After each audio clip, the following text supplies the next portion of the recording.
Viena telpa ekspozīcijai par rakstnieku Rudolfu Blaumani, otra telpa ekspozīcijai par gleznotāju Jani Rozentālu. Tāds bija muzeja sākums 1973. gadā. Laika gaitā muzeja ekspozīcija harmonizēta atbilstoši proporcijā īrnieks apakšīrnieks. Tomēr tas apliecina, ka Blaumaņa klātbūtne muzejā ir bijusi svarīga un neatņemama ne tikai toreiz, bet arī tagad. Par jaunās ekspozīcijas chronoloģiskām robežām ir izvēlēta Blaumaņa mūža pēdējie 2 gadi, kad viņš dzīvoja dzīvokļa augšstāva istabiņā. Respektīvi 1906. gadā no janvāra līdz maijam un 1907. gadā no septembra līdz 1908. gada februārim. Doma biedra un gleznotāja Jaņa Rozentāla ģimenes mājoklis kļuva par rakstnieka pēdējo dzīvesvietu Rīgā. Šeit viņš dzīvoja, rakstīja, kā arī piedalījās ģimenes ikdienas dzīvē. Līdzinājā Blaumaņa istabas ekspozīcija, protams, bija ļoti atbilstoša laika biedra atmiņām par Blaumaņa dzīves telpu, kā par ļoti vienkāršu istabiņu, tādu kā mūka celli, kurā rakstnieks varēja visā pilnībā nodoties savam radošajam darbam.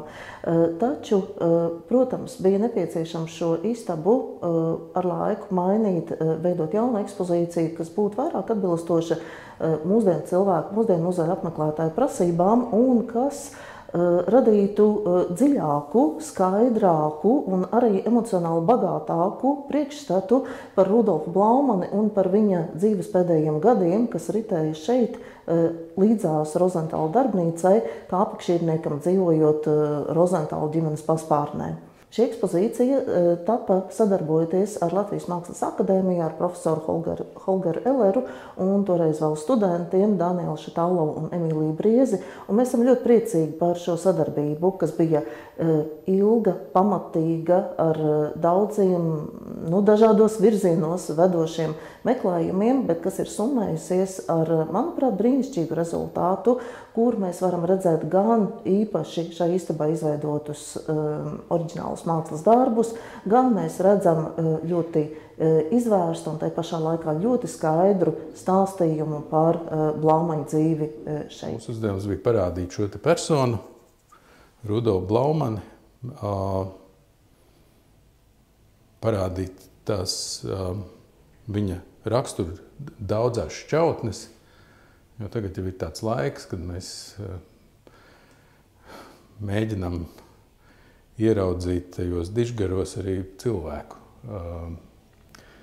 Ne tikai kaut kādu mītisku tēlu, kas sēž tur augšā uz Olimpa, bet arī vienkārši parasti cilvēki ar savām kaislībām, ar to, kāds viņš ir un kur viņš rod to radošo iedvesmu saviem darbiem. Un tad no akadēmiskā viedokļa šis projekts arī bija gan interesants un, varētu teikt, sarežģīts, jo šo te projektu veidoja divi dažādi nozaru jaunie, tagad jau jaunie speciālisti. Daniels mums pārstāv Mākslas akadēmijas dizaina nodaļas produktu katedru, un savukārt Emīlija mums ir no vizuāli plastiskās mākslas grafikas katedras. Tā kā māksla un dizains šeit satikās,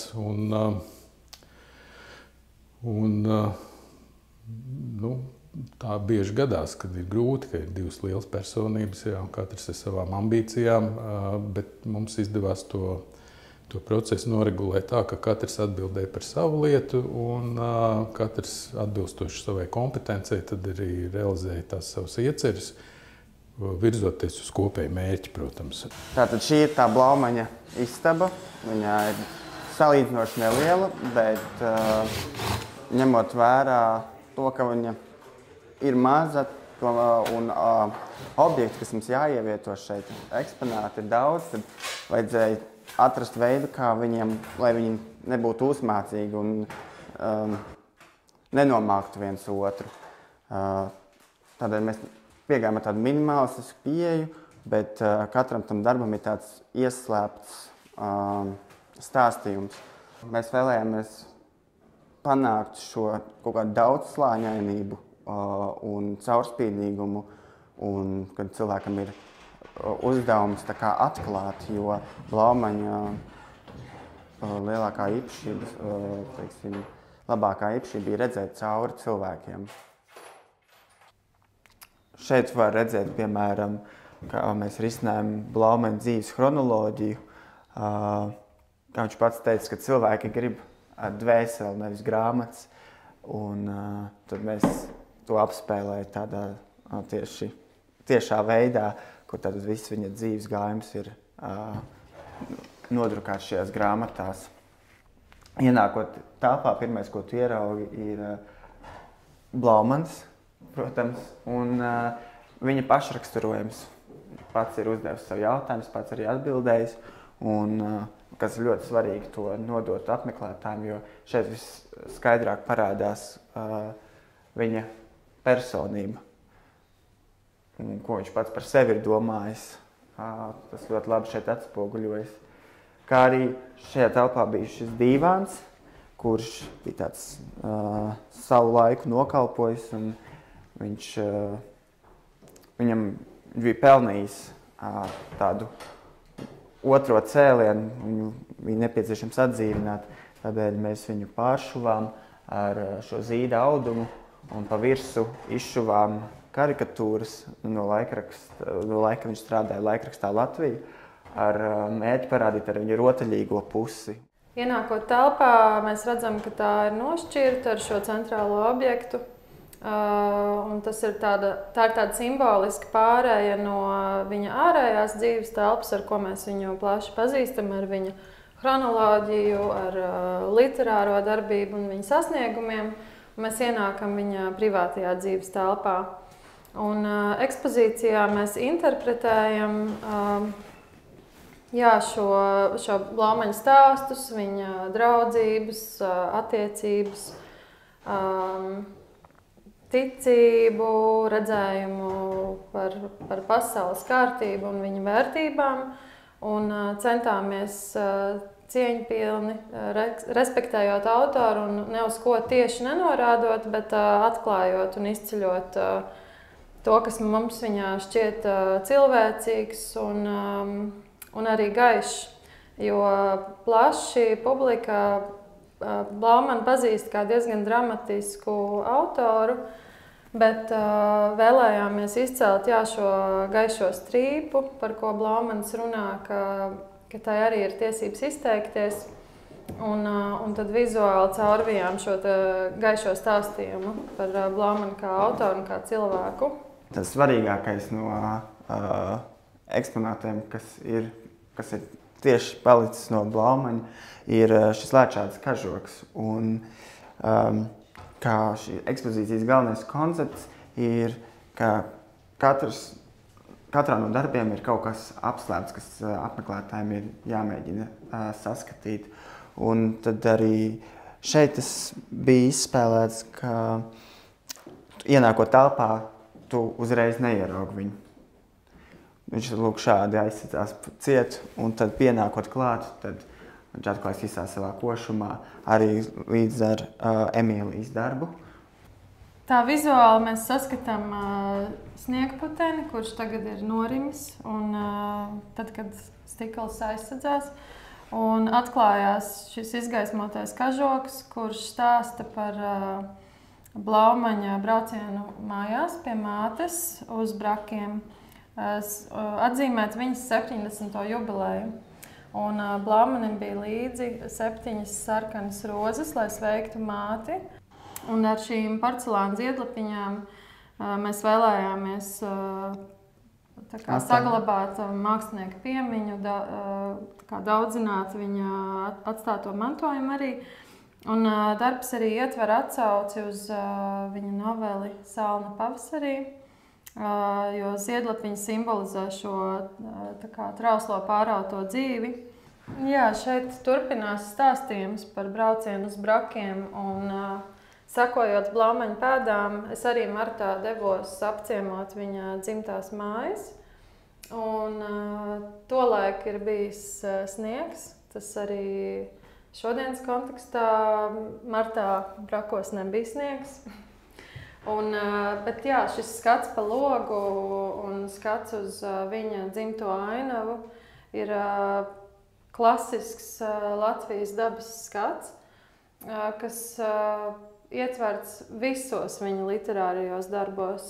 Manuprāt, viņa tēli, iedvesma, vērtības nāk no zemes, no kuras viņš ir nācis, un arī tā viņam ir bijis svarīga. Un simboliski aizkars ir sadalīts zeme, horizonts un debesis. Un tā ir vienmēr tā viņa tiekšanās uz augšu, tiekšanās uz tādu mūžīgo, uz paliekošo, uz tādām vērtībām. Arī viņa mantojums ir tā kā mūžīgs un paliekošs mums.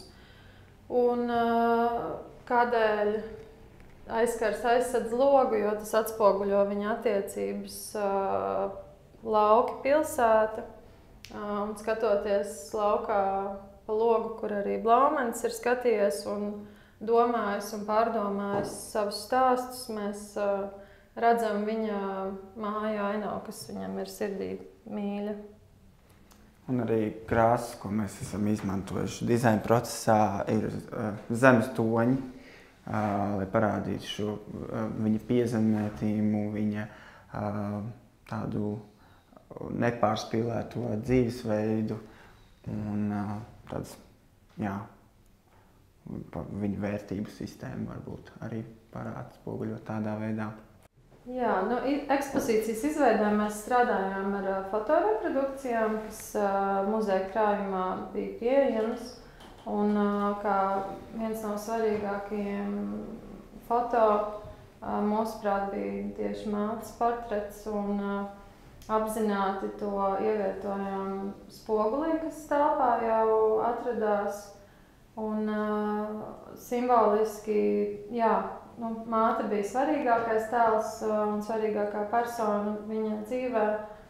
Un skats spogulī vienmēr tā kā vaicā, vai mātes ieliktās ambīcijas un cerības attaisnojušās ir Blaumaņa dzīvē, jo viņa bija tieši tā, kas viņu atbalstīja un virzīja tiekties uz viņa mākslinieciskajiem sasniegumiem. Svarīgs elements ir viņa draudzība ar krustdēliem, kuri arī Blaumani ir apciemojuši šajā istabā un konsultējušies par literatūru, un viņš ir viņus ļoti atbalstījis. Un šajā darbā apzināti ir izvēlēts pastkartīts formāts, tieši strādājot ar fotoreprodukcijām. Mēs vēlējāmies arī vizuāli atklāt kaut ko caur šīm bildēm. Un Blaumaņa attiecības ar krustdēliem, tā sauktajiem audžudēliem, mēs iepazīstamies viņa vēstuļu sarakstēs, un tajās atklājas draudzība un sirsnība, un tādēļ arī ēnas, kas krīt no šī stikla, ir tā kā viņa sekotāji, viņa ēnas, viņa tuvie draugi, un materiāls ir apzināti arī izvēlēts caurspīdīgs, tas ir stikls, esot caurspīdīgiem šajā jautājumā par viņu tuvo draudzību. Ekspozīcijas tapšanas process bija ļoti eksperimentāls, un mēs vēlējāmies, lai katrs darbs ir tiešām unikāls, un mēs arī meklējām risinājumu, kā var redzēt, gan keramikā, gan izšūšana, mums ir lāzerēšana stiklā, auduma apdruka, un gan arī termoplēves, un kaut kā sasaistīt arī pagātni ar tagadni. Šo ekspozīciju var apzīmēt ar 3 lielumiem. Dzīves trauslums, cilvēcīgums un daudzslāņainība.